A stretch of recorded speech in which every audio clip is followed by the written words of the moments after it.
Today we're joined by Dr. Jennifer Stelter. You might remember her from the episode back in the day with the ICA. She's also the author of the book, The Busy Caregiver's Guide to Advanced Alzheimer's Disease. Today we're going to talk about how to use sensory-based tools like smell, touch, and sight to care for people with dementia. Woohoo! Life is about to get a whole lot nicer for both those with dementia and those caring for them. Here is my conversation with Dr. Jennifer Stelter.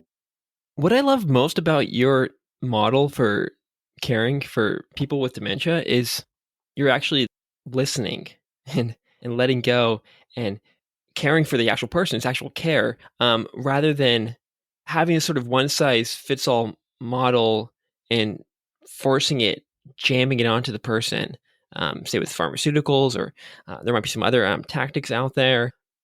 And then also it's rooted in the science of how the brain of people with dementia is.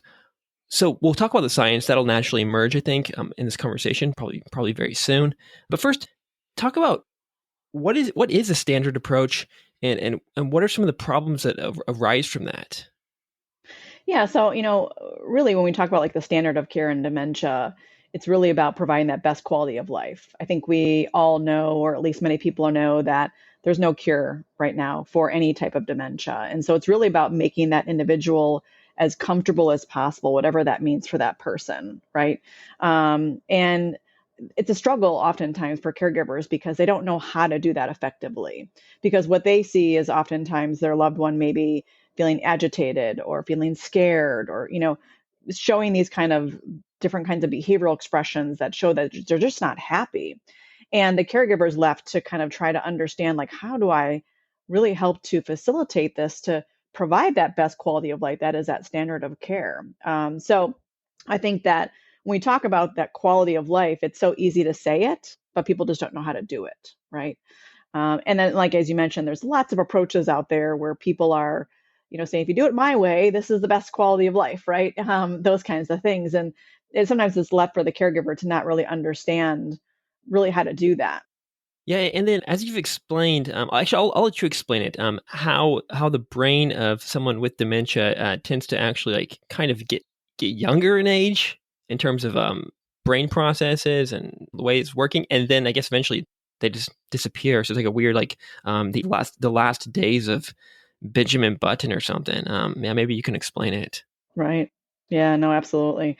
The dementia connection model, is the model of care that I created, and it's a framework. So it's not really just an approach. It's really about an understanding, kind of how to and a what, right? And so when we talk about one of the very first pillars of the dementia connection model, it's a theory called retrogenesis. And this was actually developed by Dr. Barry Reisberg many years ago. And what he found in his research is, as you're mentioning, as the individual progresses through dementia, they're inadvertently getting younger, right? And meaning that every skill that they have goes in reverse from adulthood to infancy. Okay. So how they walk, how they talk, how they take care of themselves, their emotion regulation, how they cope with life, everything goes in reverse. Okay. And the reason that is happening from a clinical perspective is, as the disease is kind of taking over the brain is shutting down. So if the brain shuts down, the body shuts down. And so the person can no longer do the things that they used to do. And the way that they take care of themselves or communicate looks very similar to a young one. Okay. Because young ones don't have all the skills that adults have. They build that up over time. And as they mature and learn, they then can take care of themselves. Right. So that's kind of going in reverse for someone living with dementia. The other piece of this is there are parts of the brain that are being affected on a regular basis. And what that means is our limbic system has really two important organs that play a role here. One is our amygdala, which generates emotions, and the other is the hippocampus, which generates memories. So what's happening as the individual is kind of going through this journey, they are becoming more and more affected by various stimuli. So stimuli in the environment, they become very sensitive to that. Again, very similar to young ones. Where you and I, who are more cognitively intact, or on most days we are, that we actually can decipher through what stimuli we want to pay attention to. And if we don't like the stimuli, we can change it, right? Where people living with dementia, they struggle with that because that would take some good problem solving, decision making, and those are skills that they start to lose very early on, right? And so the stimuli that comes in, if it's negative stimuli, meaning stimuli they don't like, right? Maybe something's too loud, too bright, too taste weird, smells different, right? Or the things that they touch, right? All of these are various forms of stimuli. If they don't like it, it influences their amygdala in a negative way. So they start to feel negative emotions. And that could mean anything from they feel angry, they feel frustrated, they're scared, they're sad, right? All those negative emotions we're familiar with. And unfortunately, it affects their memory, meaning that they tie that negative emotion to that event, right? They may not necessarily remember, like, the person's name that was there that maybe caused that stimuli, but they remember that person's face. They remember that feeling with that person. So the struggle with that person, which oftentimes is the caregiver because they're the one that's there all the time, that's why the person with dementia often struggles with, going along with what the caregiver wants them to do or needs them to do, or struggles with staying calm, right? Because they are associating this negative feeling with that caregiver. So that's a physiological reaction that occurs. But then psychologically, what happens is then their behavior starts to show that they have this negative emotion. And so the common behavioral expressions that we see in dementia care are wandering into unsafe places, repetition of words, sounds, questions, aggression, verbal, physical, could be sexual, those kinds of things, right? Hoarding or collecting behaviors, right? These are very common types of negative behavioral expressions we'll see. And it's really a play out of the emotions they're experiencing. With the dementia connection model, we're going to take that kind of process, we're going to reverse it. So we're going to provide as much positive stimuli. So think about, what do they like to see, hear, taste, touch, smell, and provide that on a consistent basis. So we get the opposite physiological reaction, right? They then feel positive emotions. They feel a positive connection with the caregiver, hence the term dementia connection model. And then psychologically, they have more productive behaviors, whether that's meaning that they're calm, they're interactive, sociable, attentive, focused, right? Whatever it is for that person at that time. So when using the model, what they're doing is the caregiver has more control over the situation than they were led to believe for a very long time, is that they can actually create the opposite in a more positive way. They can create that physiological and psychological reaction by simply providing the positive stimuli that they know either their loved one likes, or if they live in a facility, getting to know that resident, the staff can provide the stimuli that really is positive for them. So part of this is just playing on the systems in our brain and getting an understanding around that. But more importantly, it's, let me just provide stimuli that the person likes, and it's a win-win, right? Nothing's bulletproof, but on a consistent basis, it can really help that caregiver.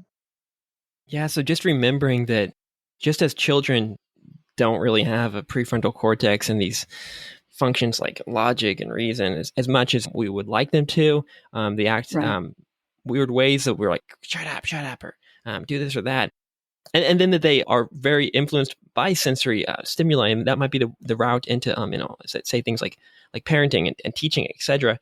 Just remembering this is the same thing going on with people with dementia, and so focusing less on these sort of cognitive things or control tactics or whatever, expecting them to be a proper adult. You're 80 years old, act like a Right. and Right. then Right. just focus on the sensory stimulation of this is how their system works. Let's just accept that, and then let's bring in some positive sensory stimuli, and maybe just lowering our expectations a little bit too, like just as we would with a 4-year-old, and then they're getting younger and younger. So that's a bizarre thing. So it's going to be, you're going to find something that works, and then like 3 months later or 2 weeks later, I don't know, it's all going to change because now they're not a 4-year-old, now they're a 2-year-old. Oh God. Mm-hmm.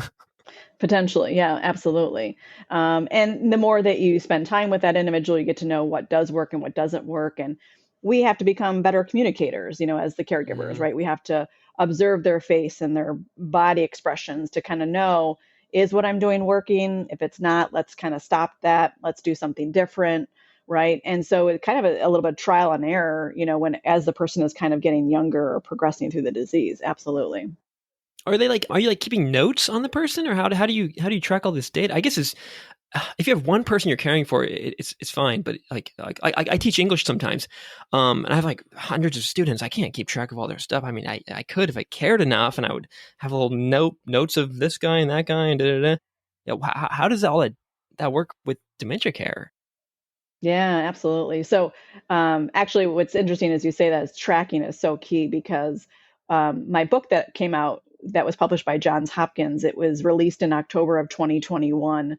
Hmm. Actually, after each chapter, I put a little chart so that way the caregiver can actually note down which stimuli is working, what's not working. So by the time they're done with the book, they have a full toolbox. And so individually, yes, if they're caring for one person, they can track in a chart of some sort, but what's great is that a lot of times in communities now, they have in their electronic medical records, they have tracking systems. And they also have, of course, the care plan. And every care plan is individualized to that person to say this is what works for Mary versus Joe, and so on and so forth. So there is ways to track that and taking notes and what's working and what's not working. Absolutely. Let's get into some of the actual tools in this toolbox. You mentioned smell, sight, all the senses. Yeah, start with maybe the sense that you found to be having higher probability of working. Or okay, this is a sense we should not ignore. Absolutely. Olfactory, I would say numero uno, because I think that although people with dementia, a lot of them do lose their sense of smell, you can still use olfactory senses in order to ignite their limbic system. The only olfactory scent that you can actually use is essential oils. So if they can still smell, you definitely want to bring about smells that are positive to them, whether they really enjoy the smell of fresh, baked cookies, or if they really love the smell of, fresh brewed coffee. Everyone's a little bit different as to what they like to smell. But again, a lot of people with dementia, as they progress, they do lose their sense of smell. So essential oils are actually the only smell, if you will, or chemical that will cross the blood brain barrier and get to that limbic system and have a therapeutic benefit. And so you're not dead in the water if the individual can no longer smell. Now, they might not be able to decipher what's lavender versus rosemary for calming, but that doesn't matter. What's great is that the caregiver can choose what they like to smell since they're the one smelling it, right? It's going to have the same therapeutic benefit because lavender and rosemary have both calming benefits that have been shown in research. So, essential oil use is something that can be easy, it's fun. Both people benefit, both the caregiver and the person that you're caring for. It's cost effective and it really has longer term benefits. So, not only just, of course, immediate reactions within seconds do essential oils work, but if you're consistently using the same oils for intentional benefit, you can actually have the individual start to learn what these scents mean. So if they can still smell and you're using consistent oils, they can actually determine after about 4 weeks, this smell means that, and that smell means that. And what I mean by that, I'll give you an example. So when I was creating the dementia connection model, we used essential oil use as one of the key markers to gather data on. And we implemented specifically in a dining program. So at every meal, and this was in an assisted living over a 3 month period. And so for every day, breakfast, lunch, and dinner, we diffused a citrus scent. Citrus actually shows to improve appetite and increase mood. And what we learned after, so of course, we were seeing immediate benefits right away. People were actually eating more food, they were gaining weight if they needed to. We were seeing kind of a decrease in supplements. So for people who were drinking their supplements and they weren't eating real food, now they were actually eating real food, which was great. So we were seeing immediate results. But then after about 4 weeks, when the residents of this community started to smell citrus, they actually would come to the waiting or to the dining area on their own without needing to be prompted or cued by the staff that it was time to eat. So when actually this experience happened, I knew that I had something here, and that's when the dementia connection model was born. Because I recreated Pavlov's dog. If you're familiar with that study, back psychology Yeah, 101, yeah, right? yeah. Uh-huh. And so we were able to actually have individuals become more independent based on their ability to identify what the smell meant, right? So people with dementia, they can still learn. They just learn differently than you and I. They learn through their Yeah, senses, again, no different than a young one does. So yeah, so essential oil use really can be powerful because there are oils that have been tested specifically in dementia care that bring about certain kinds of intentional therapeutic uses that the caregiver can incorporate on a daily basis. Citrus being one of them if their loved one does suffer from any kind of appetite challenges or mood dysregulation. Citrus has been great for that. And olfactory sensory stimuli is one of the most powerful because it's actually directly right under the limbic system in the brain.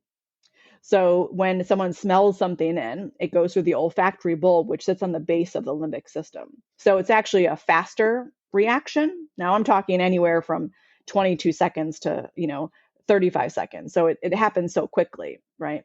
Now, the other stimuli, when we're using any kind of other objects and things like that to ignite the other types of stimuli, those happen very quickly too, but not just as fast as, olfactory because they have to go to another part of the brain first and then it hits the limbic system. So, for example, if I'm seeing something, it goes through our occipital lobe first and then to the limbic system, right? Does that make sense? uh-huh.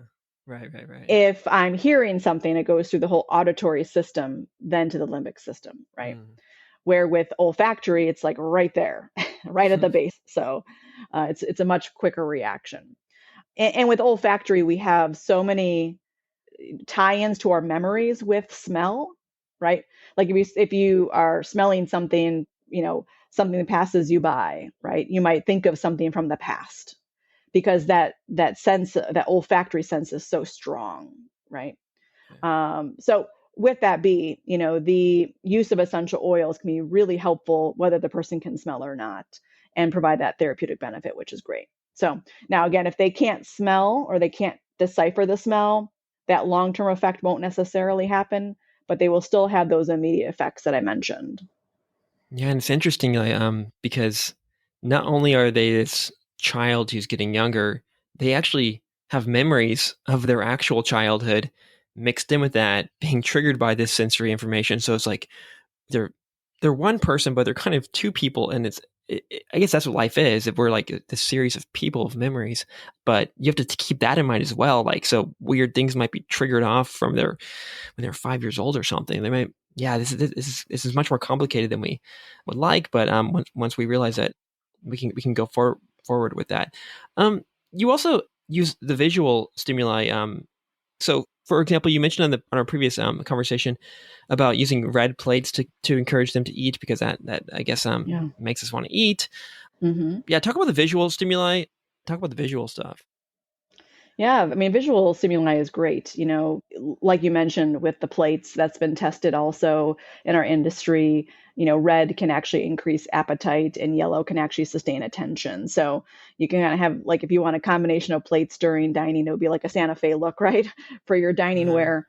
But Yeah, yeah, I mean, simply by McDonald's. just changing the color of the plate can make a difference in that person's eating pattern. And, to be honest with you, as I mentioned, we all have a limbic system, amygdala, Hmm. hippocampus, we all have it. We all get influenced in some fashion or form because if you think about what are the two colors of the most famous fast food restaurant out there, McDonald's, red and yellow. We've all been duped for so many years, right? $1 billion advertising right there. So when it comes to stimuli, we're all affected by it. It's just, again, we can decipher what we really pay attention to. With other things for visual stimuli, it's asking yourself, what does this person like to see, right? I tell people, if I ever develop dementia, I would like in my room that I ever have a very large picture of the beach and ocean. I love to see that, right? You bring in auditory ocean waves, you're set. I'll be the happiest person with dementia ever, right? So just keep that consistently in my apartment at all times, right? So what do they like to see? And it could be, shows that you play on the television. It could be books they like to read still, might be larger print or less pages as the disease progresses. It might be reminiscing with different pictures from maybe favorite vacations that the person went on, or, maybe they have a favorite holiday that they like to experience, and bringing in those kinds of pictures and whatnot. I would avoid things that what they see can make them feel any kind of negative emotion. So, what I mean by that is sometimes like actual TV that's happening now, like the news and drama kinds of talk shows. I see that still too often, that caregivers will put their loved one in front of the TV as a way to kind of entertain them and isn't really paying attention to what the person is watching. But unfortunately, as the disease progresses, if they're watching the news or they're watching some kind of maybe violent movie, they can't decipher what's real and what's not. And so it can really disrupt them from their emotions to their sleep patterns. And so we want to try to play on the television very positive kinds of things. There's a great resource out there called Memory Lane TV. And Memory Lane TV is kind of an unscripted view of footage that the caregiver can specifically choose. Like, let's say mom loved to, go on walks through the forest. They can play, a forest walk, and the person's walking through the forest and seeing all these beautiful trees and leaves and things like that, and just it being very calming for the person, right? I would choose that for my loved one over, putting them in front of the TV and unfortunately a show of some kind of dramatic episode comes on, right? Talk show or whatnot. Because that, again, it can really disrupt the person. So visual stimuli is very powerful. Next to olfactory, though, tactile stimulation, what we touch, is actually Numero one of the dos. most powerful. Yeah, because with tactile stimuli, the person, when you think about doing things with your hands, they're doing things that they enjoy doing, whether they're gardening or cooking or baking, sewing, knitting, creating things, putting things together, any kind of art, right? Drawing, painting, whatnot. Right. That's fun in and of itself. But then you take the clinical side of it. What's happening is that when we touch things and we're creating, there's a process that starts to happen in the brain called neuroplasticity.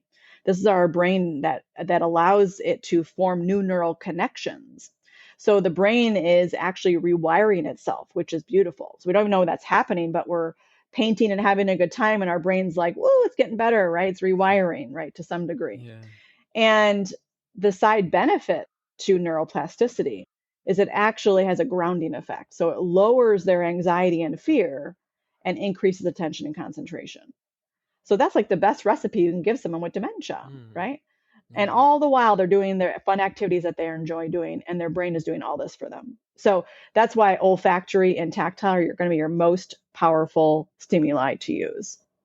And then also for us, that's for everybody, that kind of slows down aging and keeps our processes intact longer. So I imagine Yeah. all of these things will also slow down the progression of dementia. Right. There's a benefit to it, right? We can't say wholeheartedly whether it does or does not, but we know that there's brain health kinds of benefits to it. So with that, it's not going to hurt the person. If anything, it's going to help them. And so that's what we can, Yeah. truthfully say at this point from what we know, what Yeah. happens in the brain and its processes. Yeah. And so regardless of the sense, there's vision, there's tactile stuff, there's taste, there's all of these. It seems like the general rule of thumb is give them things they like, whether that's rooted in our shared human biology, Mm-hmm. but likely their personal life history, and just okay, let's give them that. And actually, the great thing about this is we don't have to wait. Like all of this stuff applies to us. So Yes. you can use these same principles about that you're talking about the TV being stressful or this color affecting us in this way or this or that.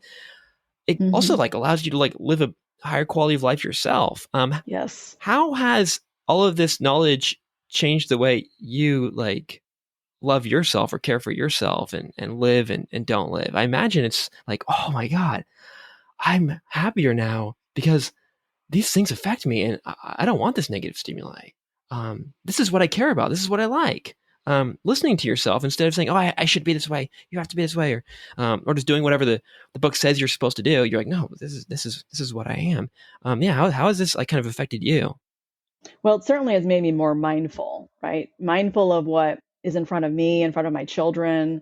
You know, to a degree, it's like we talk about coping skills, and we obviously in the industry we really try to promote self-care, right? We tell caregivers, take care Yeah. of yourself, those kinds of things. But a lot of times caregivers will associate that with, well, that's expensive. It takes a lot of time. And so they don't take time to to care for themselves.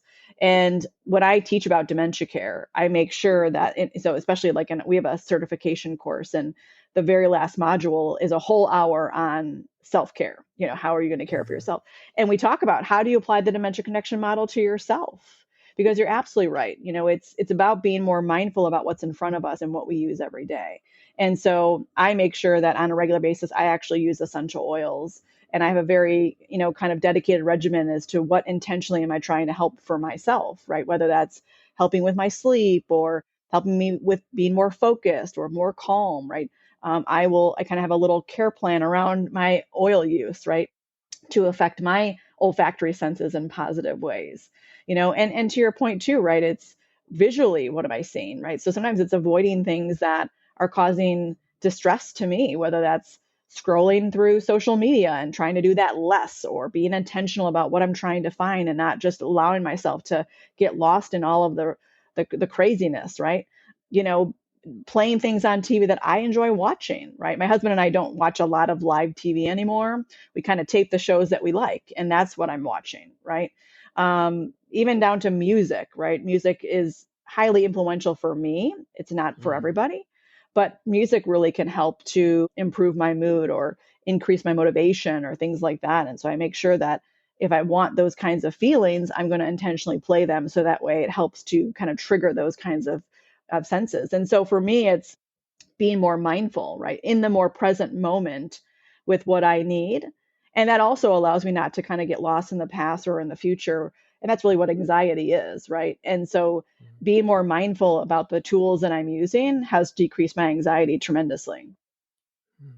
And also just remembering that you too have a limbic system. We all, I mean, all of the Yeah. mammals, lots of animals do, and we do. Hmm. So, and that's tied to our childhood and all these whatever traumas and this and that. And yeah, although we do have this prefrontal cortex that we can maybe redirect our attention and redirect our actions and Right. kind of override certain things or suppress certain things, etc. That thing's still there, and it sounds like it might be what's still really running the show, even for us, healthy 30, 40-year olds. So, Hmm. yeah. Absolutely. Um, do you have any, can you share any kind of like examples or stories, not naming any names, of like, oh, this is sort of the horror situation that was going on with this person or at this place. And then we came in and things got better. Yeah, no, absolutely. So just to kind of expand upon the discussion around dining, so to kind of round out that story. So when I implemented the model of care for dining specifically, we did this to make sure it was very controlled and we could collect the data as needed to show that the model was effective, right? What's interesting in this 3-month period is when you look at the data at the end, right?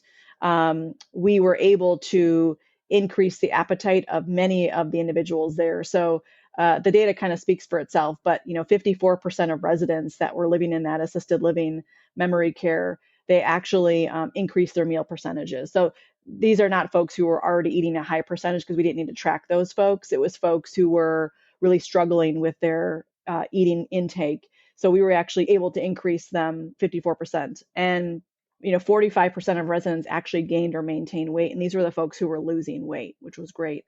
And the supplemental use was a bit out of control. A lot of the residents were on supplements, meaning that they weren't eating real food because they were losing so much weight. So they had to supplement them. So what we were able to do was kind of turn it around where they could increase weight enough where we could actually discontinue using the supplements. So the residents were eating real food again, which was unbelievable. So we were able to discontinue 72% of the supplements. And what that kind of equated to from a return on investment was, for the facility, it actually saved them $9,000 in 3 months, which was a $40,000 savings in 1 year. So not only, of course, did the residents benefit because they were being more nourished, they were eating real food, their quality of life, all of that, right? But the facility had a return on investment as well because they were actually saving money, which was great. So yeah, I mean, definitely that was a need there. That's why we specifically chose that facility, because they were seeing higher rates of residents losing weight and eating less. And the supplements, like I said, were a bit overused, and so we wanted to find a way to kind of really help them. And so we were able to do that. Yeah. Another story that comes to mind, I actually share it in the book that I wrote, is that I had a resident who I was consulting at a facility in assisted living, and a resident was starting to become very agitated, and she had fell to the floor. The staff were kind of not sure what to do. One of them came and got me, and they said, "Dr. Stelter, what can we do? Can you help?" And so right away, I grabbed my bottle of lavender and I actually put it on myself, so that way I wasn't touching her, because you don't really want to touch someone who's severely agitated. So I put it on myself so she could smell me. I also brought along my phone and actually started to play music of just real calming music, right? Just to see if it worked. I didn't know her that well, so I didn't know what kind of music would work for her. But I'm like, okay, let me just play some calming music and let's see if this will work. So I walked into the neighborhood where she was living. I put my phone on the sofa area so I wasn't holding it, but she could still hear it. And, approached her with a really kind of calm demeanor, right? Visually, she can see I was calm. On my face, I looked calm, with a slight smile on my face, so she knew that I was a friendly person, right? I had the music going, I had the lavender on, right? And as I started to kind of spend some time with her and talk to her in a very calm voice, she actually started to look up at me. She was responsive. She was no longer agitated. She sat up. She wanted to actually spend more time with me, because I went, to kind of look for that nurse. I kind of looked away and looked for that nurse. Not that I walked away, but I kind of looked up to get the nurse's attention. And, she wanted to continue to engage in conversation with me. It was like a complete 180 from what I had seen when I walked in. And what was wonderful is, the way she had fell down to the ground, she didn't require hospitalization. And actually, the nurse was kind of while I was talking to her, the nurse was starting to get some psychotropic medication to calm her down. We want to avoid that at all costs, right? If we don't need to give her medication to calm her, we want to try to avoid that. And so I said to the nurse, is why I looked up, I said, hold off. We're not doing that right now. Like, stay over there. And so I continued to talk with her. And, was interesting is like she started to become so calm that through talking to her, she actually fell asleep. so, so she was so calm. It was great. And so that's just a story that kind of sticks with me in my mind, of just using kind of all the senses to kind of calm the situation, calm her. And she was so relaxed that she fell asleep, which was great. And we avoided the use of medication. And I can go on and on. There's so many stories. Yeah. Yeah, but when I hear that story, I imagine, yes, all this sensory, this positive sensory stimuli is certainly helping. It might be necessary, but for me, if this was me, I imagine is you looking at me and seeing me and treating me as a person and not as this like object or tool or Yes. problem child or whatever. And yeah, the smells are nice, but it's like, but what would trigger it for me, I imagine, is when I see your loving eyes looking at me and hey, and listening to me, and I feel the love, I feel the care. Then I'm like, Yes. okay, whew, Yes. I can relax. Because Yeah. same thing happens in my life now. Like when I find that calming, gentle, safe gaze from somebody and, hey, Michael, hey, it's okay. You're okay. You're okay. Hmm. Or when I do it to myself, it's like, oh, the music helps, the smells help, but that's like really the final straw that sends me off into like that Mm. land of safety and like calm. Well, and that's visual stimulation, right? It happens so quickly. So you're visually seeing that. And then what's Yeah. happening is that not only, of course, it's influencing that sense of calm through that amygdala, but then that hippocampus is happening, right? So you start to feel a connection with that person because of Yeah. that feeling of safety and calmness, Yeah. right? So you're Yeah. actually experiencing that whole limbic system component, right? And so it happens so fast, it's like which one comes first? But Mhm. it really is that visual stimuli ignites that amygdala, then the hippocampus. And then from there, that's going to impact your behaviors. You might stick around that person more. You might listen to them. You might want to engage in conversation, those kinds of things. Yeah. And that's what happened with the person that second story that I was talking about. Yeah. We've been focusing a lot on this problem of people not eating, which is definitely a problem because if you don't eat, things happen. And then there's a falling. What are some of the other common problems that occur, and that through this model we can maybe help reduce or prevent some of these problems? Yeah. So, typical symptoms that, memory loss is a kind of hallmark, to especially Alzheimer's disease more specifically. Language challenges can be an issue as well.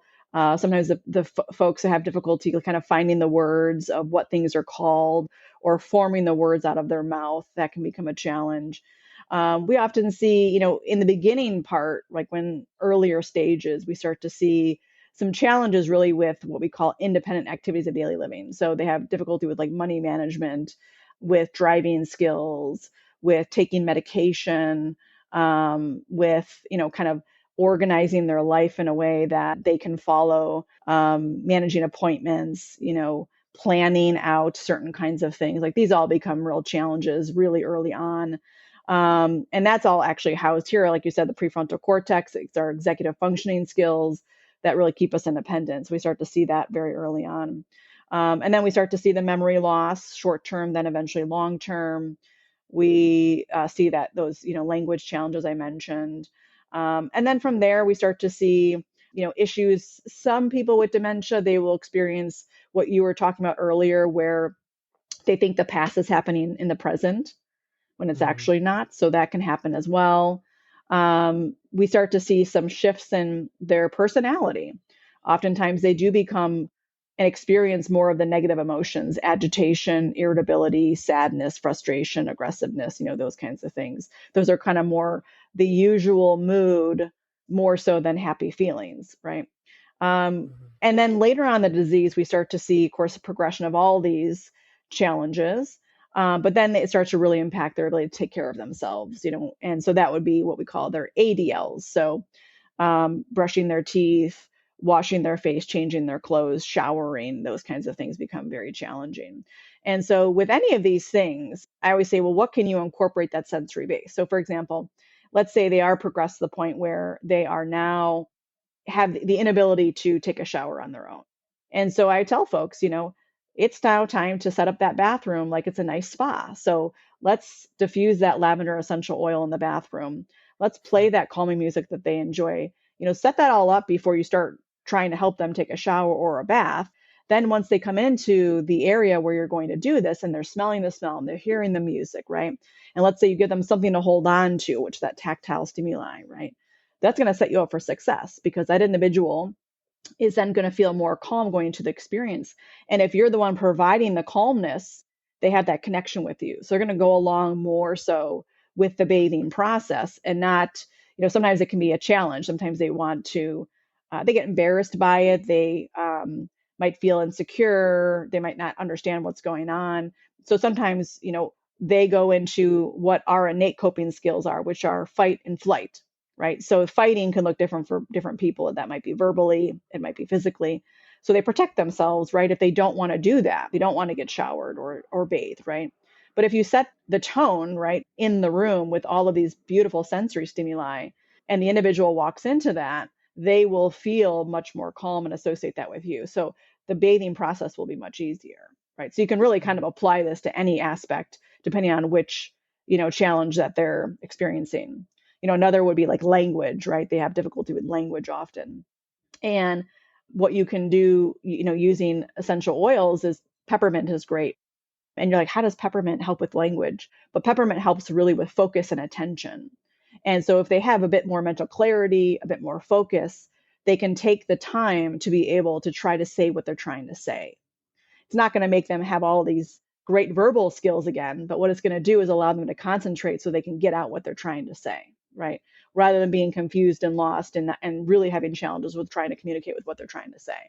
So those are just a couple of examples when it comes to applying this outside of just managing their mood. It's more so about, you can apply this in ADL care.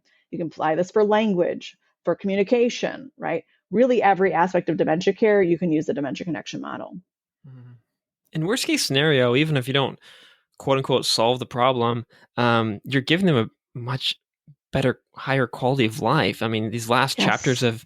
of their existence, here on Earth at least, are like positive ones. Like, how sad is that? You're going out with like this horror hospital thing you're in, and people are screaming at you. I don't know, weird stuff. Like, instead, they're loving you. It's like positive Yes. visuals and smells. You're like, maybe I can die. I don't know. Maybe it's not so bad.